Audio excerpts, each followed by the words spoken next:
semuanya, selamat datang lagi di Forsi Podcast. Jadi kita mau ngomongin soal banyak hal nih sama Bang Raka. Jadi kita kedatangan Bang Raka atas request dari Tobi. Oke, boleh kenalan dulu Bang ke kameranya mana sih? Ada 3, 1, 2, 3. Ini podcast kan sebuah. Iya. Ya udah. Halo teman-teman. Nama saya Raka. Saya dari Cimanggu. Dari tadi. Sebenarnya Bang Raka tadi sempat kita tungguin karena ada kesibukan dulu ya Bang ya sebelumnya ya. Kerja Bang. Kerja di mana kalau boleh tahu nih? Adalah di Jakarta di mana. Seru pokoknya. Mungkin yang belum tahu Bang Raka kan kerjanya di satu media besar di Indonesia ya. Di Popharini bener Bang ya? Iya benar. Nah di Popharini. Tapi selain itu juga nggak cuma kerja di media, tapi Bang Raka juga punya media ya namanya Koncos Club gitu. Nah ngomongin soal media, boleh ceritain dikit nggak kenapa sih awalnya lu tuh ngebuat Koncos, latar belakangnya apa gitu? Awalnya ya. Gimana tuh? Awalnya ini mic-nya di sini kan? Nikah di sini. Iya benar.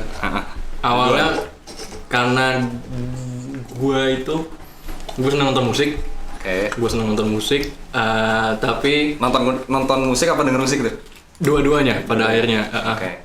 Ya pokoknya gue adalah seorang fans deh. Oke. Gue seorang fans.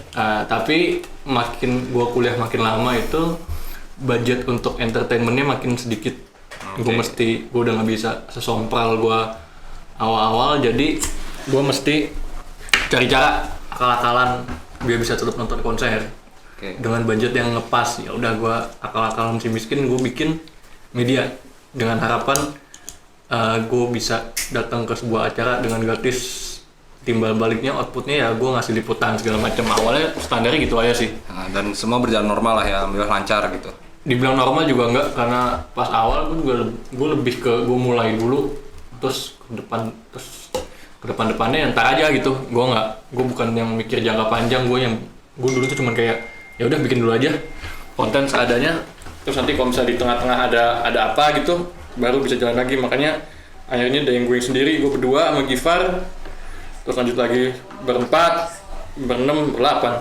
Bang Gifar tuh angkatan 15 ya? Yes, Gifar angkatan 15. Terus di tengah-tengahnya muncul ada Maha sama Ivan. Maha angkatan 16, Ivan angkatan 15. Terus tambah lagi ada Pam, ada Sofi, ada Kedi, ada Mia. Oke. Dan lu angkatan 15 ya berarti ya? Yes, gue 15. Jadi emang tujuannya supaya lu bisa nonton konser, memenuhi hasrat untuk nonton konser gratis mungkin ya, lebih tepat. Ya, memenuhi hiburan gua di kala weekdays gua capek. Oke. Dan selama Koncos berjalan nih ada momen paling memorable nggak buat lu selama Koncos berdiri? Dari tahun berapa sih kalau boleh tahu? Koncos Konser itu 2018. 2018. Kan 2021 ya. 3 tahun berarti ya. Sebenarnya momen seru-serunya di 2018, 2019 setengah deh. Pokoknya dari 2018 awal sampai 2019 tengah-tengah, berarti itu sekitar ada 18 bulan ya, 1,5 tahun lah. Itu menurut gue semuanya seru sih, karena nggak tiba-tiba, tapi apa yang gue bikin dan Gifar bikin di awal yang cuma sekedar iseng bisa berubah menjadi seserius itu. Maksudnya dari berdua jadi berlapan, terus kita bisa dibawa kemana-mana, masih embel-embel media mediocre ini. Jadi ya kayak ada aja kejutannya gitu. Tapi mungkin kalau buat gue ya, gue si Koncos itu bisa sampai interview Panturas dulu. Itu gue seneng banget, walaupun bukan gue yang berangkat tuh Ivan sama Mahat. Satu achievement lah ya buat Koncos juga. 2018 akhir tuh kita kerja sama si Lokatara. Yang Boy Pablo. Oh, itu ada Lokatara juga. Itu juga lumayan lah. Waktu Boy Pablo ke Bandung ya? Enggak, Boy Pablo yang di Kuningan City. Oh, di Kuningan. Pertama kali dia ke Indonesia. Ya pokoknya ada aja lah momen ajaibnya sampai sekarang. Dan yang gua tahu lu pernah wawancara Fis juga ya? Kalau nggak salah Koncos. Belum. Apa Baskara ya? Oh, sorry, itu waktu di Popharini ya? Iya, itu di sebelah. Oh, di sebelah. Kalau yang di Koncos cuman seputar nanya 5 lagu pilihan gitu doang. Tapi lu kan terjun nih di dunia media kan. Sebenarnya ada nggak sih yang bikin lu tuh capek di dunia media tuh? Lu kan suka nih, tapi ada nggak minusnya dari kerja di dunia yang bikin capek ya sekarang karena online, gila. Karena online. Iya, maksudnya hidup gue bakal lebih seru kalau misalnya nggak online. Maksud gue gue weekdays bakal kerja kantoran, tapi weekendnya gue bakal keliling liputan festival gitu. Tapi bukannya malah lebih gampang ya meliputnya ya? Untuk apa kalau online? Maksudnya kalau interview pun lu juga nggak harus ngeluangin waktu banyak.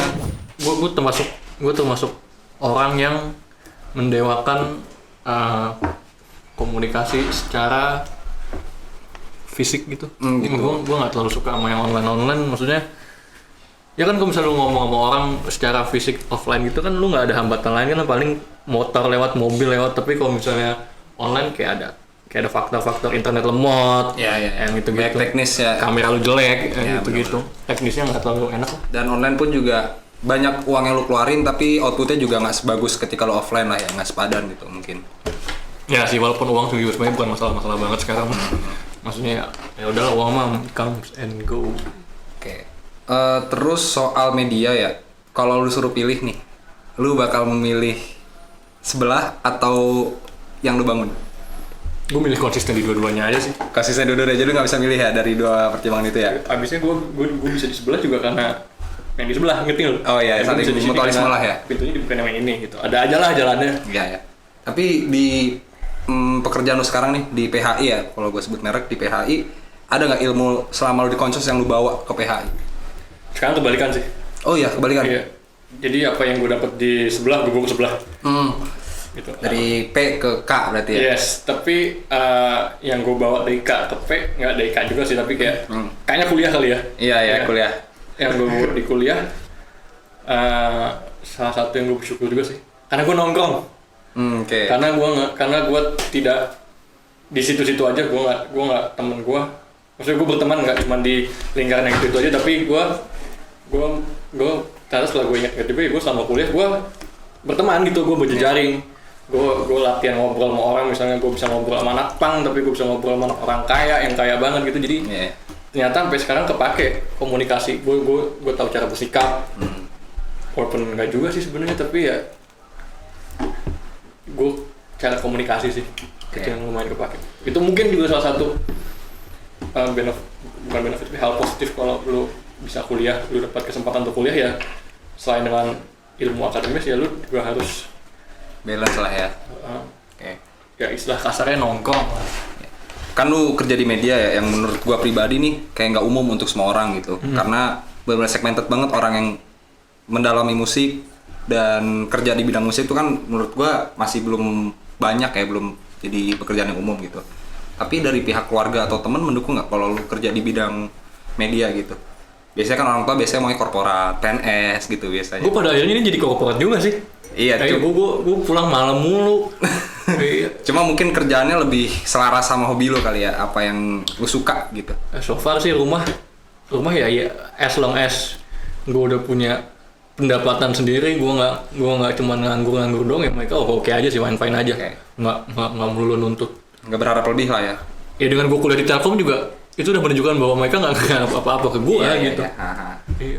Tapi bukan berarti Telkom sejelek itu, bukan gitu kan berarti arah pembicaraannya, cuma enggak, tapi emang Telkom bagus kok. Iya bener, Telkom bagus gitu. Bagus. Oke, mahal terus lagi anjing.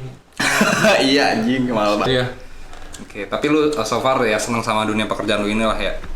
Ya sejauh ini rezeki gue gitu sih, gue masih bisa kerja di bidang yang gue senengin, jadi kadar stresnya nggak gede-gede banget. Oke. Walaupun emang tetap stres aja sih. Iya, namanya juga kerja kan ya, buat ngopi ya cucah gitu. Nah, tapi menurut lu nih, media itu salah satu prospek yang bagus gak buat kedepannya? Sebagai lu nih di point of view dari orang yang kerja di media, menurut lu bakal punya prospek bagus gak kedepannya? Ini kita persempit aja kali ya, lingkupnya berarti media musik ya? Iya, betul. Gue udah setahun kali ya, gue di sebelah udah setahun, udah mau setahun lebih lah. Ya yang gue lihat sih emang sebenarnya rezeki gue adalah gue dibukakan pintu untuk ketemu lebih banyak nama lagi. Jadi maksudnya gue di kantor ya tetap kantor, gue berjejaring ya, dan akhirnya gue dipertemukan sama banyak orang lagi, dan yang gue yang mungkin akan membawa pintu lebih banyak lagi buat gue gitu. Paham kan? Paham. Jadi kayak ya walaupun gue kerja yang mungkin hanya kayak gitu di mata orang, tapi ya gue bersyukur karena gue bisa dipertemukan banyak orang yang di dunia gue. Dan gue berharap gue bakal lama di sini gitu. Dan lu nggak ada niatan untuk banting setir gitu mungkin kemana? Mungkin nanti kalau misalnya gue udah punya anak. Banting setir tuh bener-bener lu keluar dari kerja korporat. Oh. 9 to 5. Ya. Tapi lu ada dream job nggak kira-kira? Lu tuh Ini hitungannya udah dream job sih, Pak. Oh iya, udah termasuk Hitungannya dream job nih. hitungannya dream Berarti lu salah satu orang yang paling beruntung di dunia ini ya.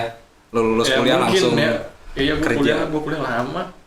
Terbayar berarti ya. Kuliah lama berarti tidak menjamin Enggak lu. juga terbayar enggak, tapi ya ada aja lah rezekinya kan. Mungkin gue kuliah akhir-akhir gue berantakan, gue kusut, tapi mungkin dibayarnya gue bisa kayak gini. Ada aja lah rezeki orang lah. Iya. Tapi yang gua tahu kan media banyak banget ya. Kayak contohnya ada Infopensi, terus juga ada Koncos kan, ada Pop Hari Ini juga, terus ada Volkatif, mungkin GSS Feeds. Nah, pertanyaan gua mungkin nih lebih meluruskan ya statement yang salah. Media tuh selalu berhubungan sama musik apa nggak sih sebenarnya? Oh enggak dong. Enggak juga ya? Media banyak jenisnya kok. Ya, secara umum media itu ya besar gitu. Terus tuh ya ada spesifikasi masing-masing. Media ini ngebahas apa, media ini ngebahas apa ya. Kalau misalnya umum ya kayak Kompas, gitu. Detik. Karena kebetulan gue kerja di yang udah ada spesifikasinya sendiri, yang khusus untuk membahas satu hal aja musik. Oke. Spesifiknya lagi musik Indonesia. Iya. Udah. Berarti kalau review film terus juga kayak info-info tuh Enggak. nggak masuk media berarti ya? Masih media. Masih media. Masuk media. Semuanya luas sih sebenarnya makna tuh media tuh. Mungkin berarti media secara universal tuh sarana informasi untuk ke semua orang, cuma kalau beberapa nama yang gue sebut kayak Pop Hari Ini, Koncos tuh lebih segmentednya ke musik gitu berarti ya? Yes. Oke. Ya, guys, misalnya seperti itu. Terus ini sih yang gue masih tuh bagus ya bang ya? Siapa nih? Modalnya ini. Modal lah sekarang kan udah to the next level nih sekarang traveling. Nah yang mungkin masih salah kaprah ya, mungkin gue juga sempat nanyain ke lu kayak media sama medpart tuh sebenarnya sama apa nggak sih? Nih gue kesel nih sebenarnya nih anjing. Nah kenapa tuh? Ini pertanyaan yang kurang ini. Kenapa? Media partner sebenarnya Apa sih Koncos bedanya ya? gitu? Ya, media partner cuma bentuk jasa sebuah media aja gitu. Oh medianya. Berarti tujuannya lebih ke mempromosikan ya? Lebih ke kerjasama aja sih sebenarnya itu, bentuk kerjasama antara media dengan entah apapun itu yang punya hajat. Ya, kayak gitu sih sebenarnya. Ya membantu mempublikasikan si yang punya hajat melalui media kita gitu guys besarnya. Tapi kalau media tuh pasti jadi medpart apa enggak selalu? Tergantung ya? Tergantung. Jadi, tapi ada nggak yang emang dari awal dia mencetuskan dirinya sebagai medpart gitu, bukan media? Ada juga nggak? Ada aja kali ya. Ada, tapi kayaknya emang dari awalnya harusnya media dulu, terus media partner sebenarnya bukan. Media partner itu cuma sebuah bentuk yang ada di media aja gitu, terus media partner gitu, bukan media partner terus media gitu. Oh gitu. Jadi pada umumnya emang semua tuh media, tapi ketika dia ini diajak kerjasama, otomatis jadi media partner gitu. Yes, partner. Oke. Jadi emang nggak beda ya, maksudnya pemahaman secara logikanya juga beda antara media sama medpart ya. Oke. Ini kan juga gue lihat-lihat ya soal media, emang banyak banget sih soalnya industri musik yang berkembang banget, pesat banget menurut gue ya gitu. Terus juga media mulai berbunculan, mendorong industri musik juga di Indonesia. Terus juga pensi sekarang udah jadi. Ini wifi-nya lemot apa gimana nih, nggak ada wifi? Gak tahu nih, gue nungguin dari tadi. Kasian nih loading. Ya udah apa-apa lah, pasti ada informasi kan dapat dari mana aja nih. Bahannya nggak dapet deh. Kayak gitu lah. Sebenarnya gue pengen ngomongin banyak soal media sama lu sih sebenarnya gitu, makanya ya udahlah gue nggak perlu pakai wifi, yang penting gue improvisasi. Kenapa kita nggak ngomongin Forsi aja bang? ntar aja. Ntar aja. Kayak bosen, Forsi kaku banget kayak Robocop dari kemarin ngomongin Forsi mulu nih. Kenapa kaku? Udah tahu seru ya Forsi ya. Seru tahu Forsi. Iya sumpah. Nah ini sebenarnya ada hubungan ya nanti ini antara pekerjaan lu dan juga Forsi ini. Oke. Tadi sampai mana gue jadi lupa. Boleh nggak sih? Boleh lah. Boleh. Soalnya yang ribet editornya aja ya. Anjing. Gimana? Anjing gue jadi lupa nih. Bahas soal ini soal media tadi ya, yang maksudnya sekarang udah mulai ngedorong industri musik juga kan di Indonesia gitu, karena banyak musisi-musisi Indonesia yang sekarang udah mulai ya menganggap musik udah ada pasarnya sekarang gitu, orang-orang juga banyak gitu. Cuma yang gua pengen tanya ke lu tuh soal edukasi masyarakat soal musik. Nah kan belakangan ini dapet informasi gue ya soal royalty cafe gitu-gitu kan yang ngebayar ke si label musik atau penyanyi ya. Nah lu di side yang pro apa kontra nih soal itu? soal ngebayar royalti karena bakal dikira copyright kalau misalnya asal pakai musik gitu. Misalnya ada lagu bara suara di kafe, otomatis kafe itu harus ngebayar nih ke pihak band gitu. Gue lebih ke pihak yang lu kalau punya jasa ya dibayar gitu aja. Simpelnya maksudnya ya emang lu punya sebuah karya lu harus dibayar. Berarti lu yang pro berarti sama itu? Gue tidak memproklamirkan diri gue pro, tapi gue di sisi yang itu aja. Dan itu termasuk adil dong. Dan gue juga ngomong kontra sih. Jadi gue ya abu-abu aja. Ya emang pertama kali gue ngeliat ya, gue ngeliatnya kayak lebay. Sejujurnya gue ngeliat kayak anjir masa sampai segininya gitu lu menayangkan lagu tapi harus ngebayar ke pihak musik. Karena kan secara langsung kafe itu kan juga mempromosikan lagunya kan, gratis lagi gitu nggak bayar si pihak musiknya. Gimana tuh pendapat lu bang? Berarti kita kalau di sini nggak sepaham. Gimana tuh? Ya gue nggak terlalu sepaham dengan statement lu barusan. Tapi ketimbang terlalu panjang mending kita ganti aja gimana? Ganti kemana? Ketimbang jadi kaku. Karena tadi statement lu karena kurang. Tapi nggak apa-apa, kita skip aja, ganti topik aja nggak apa-apa. Ganti kemana ya? Pola pikir lu tuh ada salah dikit, tapi ya udah nggak apa-apa. Nah tapi itu kalau mau dikat juga nggak apa-apa dikat. Nah itu tadi sebenarnya gue bukan mengutarakan pendapat sebenarnya, cuma pendapat itu pengen gue lurusin nih dari lu. Kira-kira setuju nggak mas Edmond kalau misalnya harusnya berterima kasih dong pihak musiknya? Enggak berarti ya? Gimana musisi pada mau kaya gitu maksudnya? Kalau misalnya pola pikirnya masih kayak gitu, lu terus kayak lu lihat aja kayak di kolom-kolom komen berita-berita yang ngangkat itu buset semuanya juga ada gitu. Jadi ya emang sebenarnya harus dikaji ulang, dibaca lagi bareng-bareng terus diputusin baiknya seperti apa gitu. Karena sebenarnya kan jadi masalah ada karena ini nggak digodok bareng-bareng sama musisi. Iya soalnya nggak dilempar dari awal bahwa akan ada gagasan. Sebenarnya udah ada gagasan ini dari awal, tapi tiba-tiba ya dengan kondisi pandemi lagi kayak gini tiba-tiba dijebret ya orang pada kaget gitu sih sebenarnya. Ya sebenarnya gue juga ada, kalau gue disuruh pilih gitu kayak lu ada di sisi pro atau kontra. Jujur gue sebenarnya pro gitu, cuma pas gue ngeliat gue kagetnya adalah oh anjir ternyata pemerintah udah se-aware ini gitu sama industri musik ya. Yang maksudnya dulu mandang sebelah mata gitu sama industri musik menurut gue ya. Terus akhirnya muncul undang-undang itu dan resmi gitu kan. Tapi emang banyak itu yang tadi gue omongin ke lu yang mau pengen gue lurusin sebenarnya, kayak benar nggak sih pendapat orang kalau misalnya harusnya si pihak musisi itu terima kasih sama kafe karena dipromosin secara gratis gitu. Dan mungkin dari beberapa musisi yang gue tahu sedih gitu ngeliat komen-komen kayak gitu kan, karena anjir gue udah berkarya tapi lu nggak ngehargain gitu, lu malah menganggap remeh soal royalty ya gitu. Emang menurut gue kurang teredukasi juga sih banyak orang soal musik. Tapi lu sebenarnya suka musik nggak? Jawabannya sudah tentu jelas. Karena gue sekarang melakukan apa yang gue cintai aja gitu. Gitu sih bang. Kalau di rate 1 sampai 10 berapa? Enggak karena hidup gue juga terselamatkan sama ini sih. Ya gue punya kerjaan sekarang juga karena musik. Iya benar. Gitu aja. Simpel. Lu gue lihat kan pakai baju bara suara nih. Dan lu suka banget bara suara ya, gue tahu ya. Enggak, baju gue lagi di laundry semua. Gue ambil. Berarti gue salah lihat nih. Sebenarnya nggak pakai baju nih. Ini bajunya si Brahma. Oh iya. Gue kan masih Brahma, badannya mirip-mirip. Iya, maksud gue juga ada di Jogja banyak banget anjing. Tukar-tukaran. Oh iya. Yang benefit punya adek yang badannya mirip-mirip gitu. Kaos tukeran, sepatu tukeran, jaket tukeran. Tapi lu emang suka banget bara suara kan ya yang gue tahu ya? Iya, gue suka. Di album 1. Album 1 spesifiknya? Aja. Album 1 tuh berarti yang Typhoon ya? Typhoon. Kalau Pikiran dan itu album 2. Album 2 ya, yang logonya yang bunga. Gambarnya bunga ya, warna ungu. Apa sih yang bikin lu suka sama bara suara? Itu 2015 ya.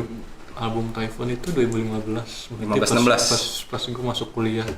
Ya itu sih kan gue ya tipikal anak SMA baru lulus, terus dapat akses informasi yang luas, terus tahu ada band satu namanya bara suara. Terus musiknya seperti ini ya, oke. Gitu aja sebenarnya. Basic lah ya. Cuma yang gua tahu dari Tobi juga kan kenapa lu di request untuk datang sini karena emang ilmu musik lu di atas rata-rata lah. Kagak juga bang. Kebetulan aja gue demen. Gue nggak lebih pintar gue daripada lu gila. Tapi lu bener-bener mengulik sejauh itu kan, sedalam itu soal musik itu. Kalau gue boleh mendeskripsikan diri gue ya gue fans naik kelas aja sih. Nggak bukan gue pakar atau gimana dengan gue kerja di media kagak ada. gue adalah mens naik kelas aja. Tapi nilai plus lah ya, lu kerja di media dan tahu musik tuh menurut gue nilai plus banget. Iya, buat angkatan lu sih mungkin ya, tapi nggak tahu juga kalau di angkatan gue yang kerjanya lebih korporat, yang lebih rapih ketimbang gue, nggak tahu. Maksudnya kan perspektif masing-masing. Tapi nggak apa-apa, as long as aing as long as gue seneng Yeah. ya gitu deh. Tapi apa sih yang lu suka dari musik itu sebenarnya selain yang menyelamatkan hidup lu?